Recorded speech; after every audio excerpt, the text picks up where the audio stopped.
दोस्तों एक बार फिर से हम आपके लिए RPSC RAS form fill up 2026 apply online process की अपडेट लेके आ चुके हैं। किस तरह से आप आरपीएससी आरएएस प्री एग्जाम के लिए 607 वैकेंसीज के लिए अपने फॉर्म अप्लाई कर सकते हो। स्टेप बाय स्टेप कंप्लीट जानकारी आपको इस वीडियो में दी जाएगी। लास्ट डेट ऑनलाइन आवेदन करने की 3 जुलाई 2026 है, तो आप जल्द से जल्द अपना फॉर्म अप्लाई कर ले। ऑनलाइन आवेदन करते समय अगर आपके सामने कोई भी टेक्निकल प्रॉब्लम आ रही है तो उसका हल भी आपको इस वीडियो में मिल जाएगा। आखिरी समय में फॉर्म भरते समय आपको कोई भी ऐसी गलती या फिर मिस्टेक नहीं करनी होगी जिसको करने से आपका फॉर्म भी रिजेक्ट हो सकता है।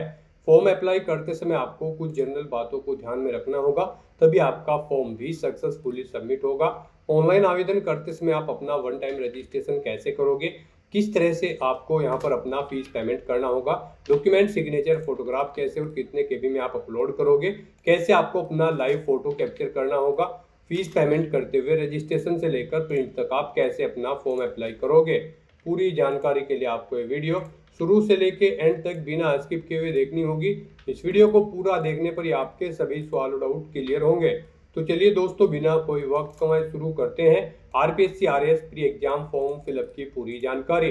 फॉर्म भरने से पहले आपको सबसे पहले हमारी वेबसाइट आईएनडी सरकारी नौकरी के इस पेज पर विजिट करना होगा, जिसका लिंक आपको नीचे description plus first comment box में मिल जाएगा। और हमारे इस पेज पर विजिट करके आप यहां से आरपीएससी आरएएस का फॉर्म अप्लाई कर सकते हो। राजस्थान पब्लिक सर्विस कमीशन की ओर से 607 वैकेंसीज निकाली गई है। इसमें राजस्थान स्टेट सर्विस एग्जाम के 192 पद है। राजस्थान सबऑर्डिनेट सर्विस के लिए यहाँ पर 415 वैकेंसीज है। लास्ट डेट ऑनलाइन आवेदन करने की 3 जुलाई 2026 है। लेवल 10 से लेवल 14 के अंतर्गत सैलरी है। बैचलर डिग्री से आप अप्लाई कर सकते हो।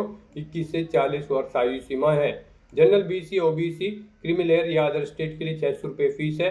ओबीसी बीसी डब्ल्यूएस के लिए 400 है। एससी के लिए 400, करेक्शन चार्ज 500 है, जो कि आप ऑनलाइन मोड से पेमेंट कर सकते हो। Pre written exam main written exam के आधार पर सिलेक्शन होगा। ऑनलाइन अप्लाई कर सकते हो। राजस्थान जॉब लोकेशन है sso.rajasthan.gov.in इसकी ऑफिशियल वेबसाइट है, जिससे आप फॉर्म अप्लाई कर सकते हो। इंपोर्टेंट लिंक सेक्शन के अंतर्गत ऑफिशियल नोटिफिकेशन पीडीएफ लिंक पर क्लिक करके आप इसकी पीडीएफ डाउनलोड कर सकते हो।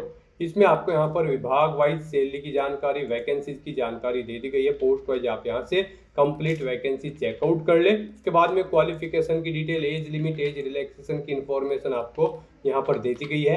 सिलेक्शन क्राइटेरिया, एग्जामिनेशन पैटर्न आपको यहाँ पर डिटेल में प्रोवाइड करा दिए गए हैं। साथ ही साथ यहाँ पर आपको पैटर्न के साथ साथ में सिलेबस भी डिटेल में देखने को मिल जाएगा। इस पीडीएफ के एंड में आपको वैकेंसीज की कैटेगरी वाइज, पोस्ट वाइज भी जानकारी दे दी गई है। फॉर्म अप्लाई करने के लिए भी संपूर्ण गाइडलाइंस आपको यहाँ पर देखने को मिल जाएगी। तो आवेदन करने से पहले आपको नोटिफिकेशन की पीडीएफ पूरा पढ़ना अनिवार्य है। इसको पूरा पढ़ने से आपके सभी सवाल और डाउट क्लियर होंगे। पीडीएफ रीड आउट करने के बाद में आपको अप्लाई ऑनलाइन के इस लिंक पर क्लिक करना होगा, तो आपके सामने ऑनलाइन आवेदन करने का ये ऑफिशियल पोर्टल ओपन हो जाएगा। गाइड यहाँ पर अगर आपने पहले से रजिस्ट्रेशन कर रखा है तो आपको यहाँ पर अपनी एसएसओ आईडी या फिर यूजर नेम एंटर करना है, अपना पासवर्ड आपको एंटर करना है, ये कैप्चा कोड आपको यहाँ पर एंटर करना है और उसके बाद फिर आपको यहाँ पर लॉगिन की स्टेप पर क्लिक करते हुए लॉगिन करके अपना फॉर्म अप्लाई कर लेना है। और अगर आप इस भर्ती के लिए फर्स्ट टाइम अप्लाई करने जा रहे हो तो सबसे पहले यहाँ पर आपको अपना रजिस्ट्रेशन करना होगा। उसके लिए आपको यहाँ पर रजिस्ट्रेशन की टैब दी गई है, आप इस पर क्लिक करें और अपनी बेसिक इन्फॉर्मेशन प्रोवाइड करते हुए यहाँ पर आप अपना रजिस्ट्रेशन कर ले। गाइड यहाँ पर आप राजस्थान सिंगल साइन ऑन के पोर्टल पर कैसे अपना वन टाइम रजिस्ट्रेशन करोगे, इसके लिए आपको इस वीडियो के डिस्क्रिप्शन बॉक्स में हमारी दूसरी वीडियो का लिंक दिया गया है, जिस पर आपको स्टेप बाय स्टेप समझाया गया है कि कैसे आप राजस्थान सिंगल साइन ऑन के पोर्टल पर अपना ओटीआर कर सकते हो। तो आप उस वीडियो को ओपन कर ले, उसमें से रजिस्ट्रेशन का कंप्लीट प्रोसेस चेकआउट कर ले और अपना रजिस्ट्रेशन करने के बाद फिर आप यहाँ पर लॉगिन करें। लॉगिन करने के लिए आप अपनी एसएसओ आईडी और यूजर नेम एंटर करेंगे, जो आपको रजिस्ट्रेशन के बाद प्रोवाइड कराया जाएगा। अपना पासवर्ड एंटर करेंगे, एक कैप्चा कोड यहाँ पर एंटर करेंगे और लॉगिन की स्टेप पर क्लिक करते हुए आप अपने डैशबोर्ड में लॉगिन करेंगे। लॉगिन करने के बाद आपके सामने कुछ इस तरह से इंटरफेस ओपन होगा। अब यहाँ पर आने के बाद आपको रिक्रूटमेंट पोर्टल के इस ऑप्शन पर क्लिक करना है। फिर यहाँ पर आपको आपके डैशबोर्ड में ऑन गोइंग रिक्रूटमेंट के इस सेक्शन में आना है और यहाँ पर आने के बाद गाइड फिर आपको राजस्थान स्टेट एंड सब सर्विस कॉम्प एग्जाम 2026 आपको इस सेक्शन में आना है और आरपीएससी आरएएस 2026 में पार्टिसिपेट करने के लिए फिर आपको अप्लाई नाउ के इस टैब पर क्लिक करना है। उसके बाद आपके सामने कुछ इस तरह से इंटरफेस ओपन होगा। आपको एक बार फिर से राजस्थान स्टेट एंड सब सर्विस कॉम्प एग्जाम 2026 के ऑप्शन पर क्लिक करना है और उसके बाद यहाँ पर आपके सामने कुछ इस तरह से इंटरफेस ओपन हो जाएगा। यहाँ पर आपका एप्लीकेशन फॉर्म स्टार्ट हो चुका है। कुछ चीज़ें यहाँ पर आपको ऑटोमेटिकली फीड मिल गई है जो आपके रजिस्ट्रेशन टाइम पे आपने प्रोवाइड कराई थी, वो यहाँ पर आपको कुछ चीज़ें ऑटोमेटिकली फीड मिल गई है। अब यहाँ पर आने के बाद बस आपको अपनी माता का नाम यहाँ पर एंटर करना है। फिर यहाँ पर आपको अपनी श्रेणी सेलेक्ट कर लेनी है, आप किस श्रेणी से बिलोंग करते हैं। राजस्थान स्टेट से अलग कैंडिडेट अगर अप्लाई करते हैं तो केवल जनरल कैटेगरी कैंडिडेट अप्लाई कर सकते हैं। फिर यहाँ पर अगर आप विशेष दिव्यांगजन श्रेणी के अंतर्गत आते हैं तो यहाँ पर आप ऑप्शन सिलेक्ट करें किस दिव्यांगजन श्रेणी के अंतर्गत आप आते हैं। नहीं आते हैं तो यहाँ पर आप नॉट एप्लीकेबल ऑप्शन सिलेक्ट कर लें। उसके बाद यहाँ पर आपको उप विशेष दिव्यांगजन श्रेणी सिलेक्ट करनी है अगर आप दिव्यांगजन श्रेणी के अंतर्गत आते हो। उसके बाद यहाँ पर आपको अपनी श्रेणी का प्रमाण पत्र संख्या देनी होगी और फिर आपको बताना होगा कि क्या आपको स्रोत लेखक की आवश्यकता है। अगर है तो यहाँ पर आप स्वयं उसकी प्रबंध करेंगे या फिर विभाग को उसका प्रबंध करना है, यहाँ पर आपको ऑप्शन मिल जाएगा। और गाइस अगर आप यहाँ पर विशेष दिव्यांगजन श्रेणी के अंतर्गत नहीं आते हो तो फिर आगे के ये ऑप्शन आपको यहाँ पर डिसेबल्ड कर दिए जाएंगे। उसके बाद यहाँ पर आपको अपना रिलीजन सिलेक्ट करना है, अपनी वैवाहिक स्थिति मैरिटल स्टेटस आपको बताना है, आप मैरिड हो या फिर अनमैरिड हो या फिर डाइवोर्स हो, आप अपने अकॉर्डिंग ऑप्शन सिलेक्ट करें। उसके बाद यहाँ पर अगर आप मैरिड हो तो यहाँ पर आपको अपने जीवित बालक की संख्या देनी है और आपको यहाँ पर आपका मोबाइल नंबर ऑटोमेटिकली फिर मिल जाएगा। अपना व्हाट्सएप मोबाइल नंबर देना चाहते हैं तो वो यहाँ पर आप दे सकते हैं। आपके पास जन आधार आईडी है तो वो आप यहाँ पर एंटर कर सकते हैं, नहीं है तो इस कॉलम को आप खाली छोड़ दें। गाइस यहाँ पर जिन कॉलम के सामने रेड कलर का स्टार बना हुआ है उनमें आपको डिटेल्स देनी मस्ट है और जिनमें नहीं बना हुआ है वो ऑप्शनल है, आप उनकी डिटेल चाहे तो दें चाहे या फिर न दें। यहाँ पर आप अपनी पोस्ट सेलेक्ट करें जिसके लिए आप अप्लाई करना चाहते हो। उसके बाद यहाँ पर आपको अपना कोरोस्पोंडेंस एड्रेस एंटर करना है। कोरोस्पोंडेंस एड्रेस में आपको अपना स्टेट चुनना है, अपना डिस्ट्रिक्ट चुनना है, शहर या फिर गांव का नाम देना है, अपना पिन कोड देना है, अपना फ़ोन नंबर देना है, ये ऑप्शनल है। इस तरह से अपनी डिटेल्स फिल करने के बाद अब गाइस यहाँ पर आपको नेक्स्ट के इस ऑप्शन पर क्लिक कर देना है। फिर आपसे पूछा गया है जो मोबाइल नंबर और ईमेल आईडी आपने दी है क्या वो करेक्ट है। अगर करेक्ट है तो यहाँ पर आप यस के इस ऑप्शन पर क्लिक करें। बेसिक डिटेल्स प्रोवाइड कराने के बाद अब आपको अपनी पर्सनल डिटेल्स यहाँ पर देनी है। सबसे पहले यहाँ पर आपको अपनी नेशनलिटी सिलेक्ट कर लेनी है, फिर यहाँ पर आपको अपना स्टेट सिलेक्ट कर लेना है, उसके बाद यहाँ पर आपको अपना डिस्ट्रिक्ट सिलेक्ट कर लेना है। फिर आपसे पूछा गया है कि क्या आप इंडिया में कहीं बाहर से सेटल्ड हुए हैं, अगर हुए हैं तो आप यहाँ पर यस करें और फिर किस देश से आप सेटल्ड हुए हैं उस देश का नाम आप यहाँ पर सिलेक्ट करें और अगर आप इंडिया से ही हैं तो यहाँ पर आपको नो ऑप्शन सिलेक्ट करना है। उसके बाद आपसे पूछा गया है कि क्या आप भूतपूर्व सैनिक हैं, अगर हैं तो आप यहाँ पर यस ऑप्शन सेलेक्ट करें और फिर अपना सर्विस का स्टेटस बताएं, आप रिटायर्ड है या फिर सर्विस पर हैं। अगर सर्विस पर है तो फिर यहाँ पर आपको अपना एनओसी लेटर नंबर देना है, डेट ऑफ एनओसी यहाँ पर आपको सिलेक्ट करनी है और अगर आप रिटायर्ड हो चुके हैं तो रिटायर्ड ऑप्शन सिलेक्ट करें। फिर आपको अपना पीपीओ नंबर देना है, डेट ऑफ रिटायरमेंट यहाँ पर आपको सिलेक्ट करनी है और अगर आप भूतपूर्व सैनिक नहीं है तो यहाँ पर आपको नो ऑप्शन सिलेक्ट करना है। आगे की डिटेल आपको डिसेबल्ड कर दी जाएगी। उसके बाद आपसे पूछा गया कि क्या आप स्पोर्ट पर्सन हैं, अगर हैं तो यहाँ पर आप यस ऑप्शन सिलेक्ट करें। स्पोर्ट पर्सन किस टाइप से हैं, आप नेशनल या फिर इंटरनेशनल लेवल के, आप अपने अकॉर्डिंग ऑप्शन सेलेक्ट करें और अगर आप नहीं हैं स्पोर्ट पर्सन तो आपको नो ऑप्शन सेलेक्ट करना है।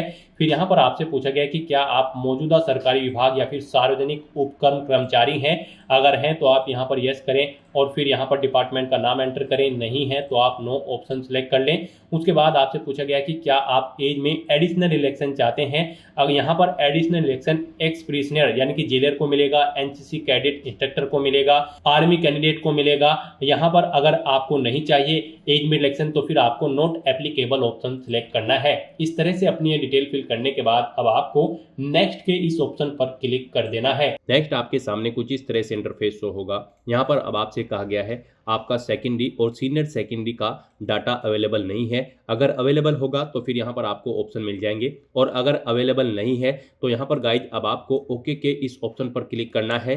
नेक्स्ट आपके सामने कुछ इस तरह से इंटरफेस शो होगा। गाइज यहाँ पर अब आपको अपनी डॉक्यूमेंट डिटेल्स प्रोवाइड करनी है। यहाँ पर अब आपके एसएसओ के जो पोर्टल से फॉर्म भरे जा रहे हैं उनमें अब आपको अपनी डॉक्यूमेंट डिटेल्स अपडेट करनी होगी, उसके बाद यहाँ पर आप फॉर्म भर पाएंगे। यहाँ पर अब आपको अपनी डॉक्यूमेंट डिटेल अपडेट करने के लिए सबसे पहले अपना नाम एंटर करना होगा। जैसे ही आप इस बॉक्स में अपना कर्सर लाएंगे, यहाँ पर आपको कीबोर्ड शो हो जाएगा। आपको हिंदी में अपना नाम एंटर करना होगा, अपने फादर का नाम एंटर करना होगा, अपनी मदर का नाम एंटर करना होगा और उसके बाद गाइज आपको यहाँ पर अपडेट के इस ऑप्शन पर क्लिक करके अपनी डिटेल यहाँ पर अपडेट कर देनी होगी। तो जैसे ही आप यहाँ पर कैंडिडेट नेम के इस ऑप्शन पर क्लिक करेंगे तो आपके सामने कुछ इस तरह से कीबोर्ड शो हो जाएगा। अब आपको इस कीबोर्ड में से कैरेक्टर को सिलेक्ट करते हुए अपना नाम यहाँ पर टाइप करना है, अपने फादर का नाम ऐसे ही टाइप करना है, फिर मदर का नाम टाइप करना है और अपडेट के ऑप्शन पर क्लिक करते हुए अपनी डिटेल यहाँ पर आपको अपडेट करनी होगी।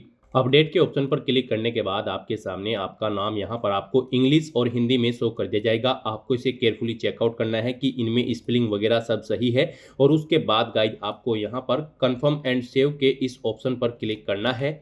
फिर आपके सामने कुछ इस तरह से इंटरफेस ओपन होगा। अब यहाँ पर आपको डिजी लॉकर इंटीग्रेशन रिकमेंडेड का ऑप्शन मिलेगा। गाइज यहाँ पर अब आपको अपनी क्वालिफिकेशन की सभी डिटेल्स यहाँ पर डिजी लॉकर से फैच करनी होगी या फिर आपको मैन्युअली यहाँ पर अपनी क्वालिफिकेशन के सभी डॉक्यूमेंट आपको अपलोड करने होंगे, जैसे कि 10वीं 12वीं ग्रेजुएशन पोस्ट ग्रेजुएशन आपकी जो भी हायर क्वालिफिकेशन है उस तक की सभी डिटेल्स के दस्तावेज यहाँ पर आपको अपलोड करने होंगे, उनकी डिटेल आपको प्रोवाइड करानी होगी। अब आप आगे क्वालिफिकेशन जब भरी जाती है उसमें क्वालिफिकेशन की डिटेल नहीं भरोगे, यहाँ पर आप जो डिटेल प्रोवाइड कराएंगे अपनी क्वालिफिकेशन की उसी से आपके डॉक्यूमेंट फैच करके आपकी क्वालिफिकेशन आपको आगे ऑटोमेटिकली मिल जाएगी। तो यहाँ पर अब आपको अपनी क्वालिफिकेशन के सभी डॉक्यूमेंट दस्तावेज की डिटेल देनी है और उन्हें यहाँ पर आपको अपलोड करना है। यहाँ पर आपके पास इन्हें अपलोड करने के लिए दो ऑप्शन है। आप डिजी लॉकर के माध्यम से यहाँ पर अपने डॉक्यूमेंट्स प्रोवाइड कर सकते हैं या फिर आप मैन्युअली यहाँ पर उन्हें अपलोड कर सकते हैं, उनकी डिटेल प्रोवाइड कर सकते हैं। मान लीजिए अगर आप यहाँ पर डिजी लॉकर के थ्रू अपनी डॉक्यूमेंट्स यहाँ पर फैच करना चाहते हैं तो उसके लिए आपको इस चेकबॉक्स को ओके करना है और गाइज फिर आपको यहाँ पर सबमिट के इस ऑप्शन पर क्लिक करना है। गाइड डिजी लॉकर के थ्रू अगर आप अपने डॉक्यूमेंट्स की डिटेल यहाँ पर प्रोवाइड कराना चाहते हैं तो आप ग्रांट डिजी लॉकर एक्सेस इस ऑप्शन पर क्लिक करेंगे। फिर आपके सामने यहाँ पर डिजी लॉकर का ऑप्शन ओपन होगा, आपको डिजी लॉकर पर सबमिट कर दिया जाएगा। वहाँ पर आप अपना लॉगिन करके या फिर अकाउंट क्रिएट करके और अपने डॉक्यूमेंट्स वहाँ पर अपलोड करके आप यहाँ पर उन्हें अलाउ करेंगे और डिजी लॉकर से आपके सभी डॉक्यूमेंट्स यहाँ पर फैच करके डिटेल आपकी प्रोवाइड कर दी जाएगी। अगर मान लीजिए आप डिजी लॉकर के थ्रू अपनी डिटेल नहीं देना चाहते हैं, आप मैन्युअली यहाँ पर अपने डॉक्यूमेंट्स की डिटेल देना चाहते हैं तो फिर यहाँ पर आपको कैंसिल के इस ऑप्शन पर अब क्लिक करना है। गाइस यहाँ पर अगर आप अपने डॉक्यूमेंट मैन्युअली ऐड करना चाहते हैं तो कैंसिल के ऑप्शन पर क्लिक करके आपके सामने कुछ इस तरह से इंटरफेस शो होगा। अब यहाँ पर आपको नोट अपलोडेड के इस ऑप्शन पर क्लिक करना है डॉक्यूमेंट वैलिडेशन सेक्शन में और उसके बाद गाइस आपको ऐड एजुकेशनल डॉक्यूमेंट्स आपको इस ऑप्शन पर क्लिक करना है। तो यहाँ पर अब आप अपनी एजुकेशनल क्वालिफिकेशन की डिटेल देंगे। मान लीजिए आप 10th की डिटेल प्रोवाइड करना चाहते हैं तो यहाँ पर 10th ऑप्शन सेलेक्ट करेंगे, क्वालिफिकेशन का लेवल सेलेक्ट करेंगे, क्वालिफिकेशन की डिटेल देंगे, बोर्ड या यूनिवर्सिटी का नाम देंगे और फिर यहाँ पर आपको ग्रुप सेलेक्ट करना होगा जिस ग्रुप के अंतर्गत आपने अपनी 10वीं क्लास पास आउट की है। उसके बाद यहाँ पर आपको अपनी सब्जेक्ट की डिटेल देनी होगी। उसके बाद यहाँ पर आपको टाइप ऑफ एग्जाम सेलेक्ट करना है। फिर यहाँ पर गाइड आपको अपने रिजल्ट की डिटेल देनी है। आपका रिजल्ट परसेंटेज में था, सीजीपीए में या फिर ग्रेड में या फिर पास या फिर फेल, आप अपने अकॉर्डिंग ऑप्शन सेलेक्ट करेंगे। परसेंटेज में अगर था तो यहाँ पर आप अपना रोल नंबर एंटर करेंगे, अपना इनरोलमेंट नंबर आप एंटर करेंगे, पासिंग ईयर सेलेक्ट करेंगे और यहाँ पर आपको मैक्सिमम मार्क्स देने हैं। फिर उनमें से कितने ऑब्टेन किए हैं वो यहाँ पर आपको देने हैं। इनके अकॉर्डिंग यहाँ पर आपकी परसेंटेज आपको शो कर दी जाएगी। नंबर ऑफ अटेम्प्ट्स में यहाँ पर आपको बताना है कितनी बार में आपने यहाँ पर अपना 10वीं क्लास पास आउट की है। फिर यहाँ पर आपको अपनी मार्कशीट अपलोड करनी है। आपको चूज फाइल के ऑप्शन पर क्लिक करना है, फाइल को सिलेक्ट कर लेना है और पीडीएफ फॉर्मेट में 400 केबी से कम साइज की फाइल यहाँ पर आपको अपनी मार्कशीट की अपलोड कर देनी है। उसके बाद आपके पास जो सर्टिफिकेट है 10वीं क्लास का वो भी आपको चूज फाइल के ऑप्शन पर क्लिक करके 400 केबी से कम पीडीएफ फॉर्मेट में यहाँ पर अपलोड कर देना है और उसके बाद आपको यहाँ पर सेव मैन्युअली के इस ऑप्शन पर क्लिक करके अपनी डिटेल यहाँ पर सेव कर देनी है। इस तरह से यहाँ पर आप अपनी 10वीं क्लास की डिटेल सेव कर सकते हो। ऐसे ही यहाँ पर आप अपनी 12वीं क्लास की, ग्रेजुएशन की, पोस्ट ग्रेजुएशन की या फिर आपके पास जो भी सर्टिफिकेट है या फिर डिप्लोमा है उसकी डिटेल यहाँ पर आपको ऐड कर देनी है। गाइस यहाँ पर आप जिस भी पोस्ट के लिए अप्लाई कर रहे हैं उस पोस्ट के लिए जो रिक्वायर्ड क्वालिफिकेशन है वो सभी यहाँ पर आपको 1 by 1 करके ऐड कर देनी है। इस तरह से यहाँ पर आपको अपनी एजुकेशनल क्वालिफिकेशन की डिटेल देनी है और अपने एजुकेशनल क्वालिफिकेशन के डॉक्यूमेंट्स यहाँ पर आपको अपलोड कर देने हैं 1 by 1 करके। यहाँ पर आरपीएससी आरएएस की इस भर्ती में पार्टिसिपेट करने के लिए आपके पास बैचलर डिग्री होनी चाहिए किसी भी स्ट्रीम के अंतर्गत किसी वेल रिकॉग्नाइज्ड यूनिवर्सिटी से। नेक्स्ट यहाँ पर आपको अपनी क्वालिफिकेशन और एक्सपीरियंस की डिटेल प्रोवाइड करनी है। गाइज आपने डॉक्यूमेंट डिटेल प्रोवाइड कराते हुए अपनी क्वालिफिकेशन की डिटेल प्रोवाइड कराई थी। जो आपकी क्वालिफिकेशन है, सभी क्वालिफिकेशन की डिटेल आपने उसमें प्रोवाइड कराई होगी। यहाँ पर आप जिस भी भर्ती के लिए अप्लाई कर रहे हैं उसके लिए जो क्वालिफिकेशन रिक्वायर्ड है वो आपने डॉक्यूमेंट डिटेल प्रोवाइड कराते हुए प्रोवाइड कराई थी। वो सभी डिटेल्स यहाँ पर आपकी फेच कर ली गई है आपकी डॉक्यूमेंट डिटेल से यहाँ पर क्वालिफिकेशन के सेक्शन में। अब बस यहाँ पर आपको इस क्वालिफिकेशन को चेकआउट करना है, इस चेकबॉक्स को ओके करना है और गाइज आपको यहाँ पर अब नेक्स्ट के इस ऑप्शन पर क्लिक कर देना है। नेक्स्ट यहाँ पर आपको आपका फोटो और सिग्नेचर ऑलरेडी अपलोडेड मिलेंगे जो आपके OTR से फेच कर लिए गए हैं। OTR करते समय आपने अपना फोटो और सिग्नेचर जो अपलोड किए थे वो यहाँ पर आपको ऑलरेडी फेच करके शो कर दिए गए हैं। बस गाइज यहाँ पर अब आपको केवल नेक्स्ट के इस ऑप्शन पर क्लिक करना है। नेक्स्ट यहाँ पर आपको अपनी प्रेफरेंस प्रोवाइड करनी है। यहाँ पर आपको सिलेक्ट करना है आप जिसे जिस नंबर पर प्रेफरेंस देना चाहते हैं उस ऑप्शन को उस नंबर पर सिलेक्ट करें। यहाँ पर 1 बाय 1 करके आपकी प्रेफरेंस ऐड हो जाएगी। यहाँ पर आप जिस ऑप्शन को जिस नंबर पर सिलेक्ट करेंगे उस नंबर पर आपकी प्रेफरेंस यहाँ पर सेट हो जाएगी। इस तरह से अपनी प्रेफरेंस प्रोवाइड करने के बाद फिर आपको यहाँ पर नेक्स्ट के इस ऑप्शन पर क्लिक करना है। नेक्स्ट आपको आपके एप्लीकेशन फॉर्म का पूरा प्रीव्यू शो कर दिया गया है। आपको सभी डिटेल्स केयरफुली चेकआउट करनी है। पेज को नीचे स्क्रॉल डाउन करना है, डिक्लेरेशन सेक्शन में आना है, इस चेकबॉक्स को आपको ओके करना है। कहीं पर कोई मिस्टेक है तो आप अपडेट के इस ऑप्शन पर क्लिक करके अपने फॉर्म में आप चेंज आउट कर सकते हो और अगर सभी चीज़ें ओके हैं तो बस यहाँ पर अब आपको अपना फॉर्म सबमिट कर देना है। उसके लिए आपको फाइनल सबमिट के स्टेप पर क्लिक करना है और अपना फॉर्म सबमिट कर देना है। उसके बाद आपके सामने ये पॉपअप शो होगा। यहाँ पर आकर आपको इस चेकबॉक्स को ओके करना है, फिर आपको सेंड OTP के ऑप्शन पर क्लिक कर देना है। उसके बाद आपके रजिस्टर्ड मोबाइल नंबर और ईमेल आईडी पर एक OTP सबमिट किया गया है। वो OTP आपको यहाँ पर एंटर करना है और उसके बाद यहाँ पर आपको वेरीफाई OTP के ऑप्शन पर क्लिक कर देना है। इस तरह से यहाँ पर आपका एप्लीकेशन फॉर्म सक्सेसफुली सबमिट हो चुका है। अब यहाँ पर प्रिंट के इस ऑप्शन पर क्लिक करके आप अपने एप्लीकेशन फॉर्म का एक हार्ड कॉपी प्रिंट आउट ले सकते हो फ्यूचर यूज के लिए, फ्यूचर रेफरेंस के लिए। तो दोस्तों ऐसे आप RPSC RAS 2026 प्री के लिए अपने फॉर्म अप्लाई कर सकते हो बिना कोई मिस्टेक किए हुए। आज की इस वीडियो में बस इतना ही। आई होप ये वीडियो आपको पसंद आई होगी। अगर पसंद आई हो तो इसे लाइक और शेयर करें। चैनल पर नए हो तो इसे सब्सक्राइब कर लें। Thanks for watching.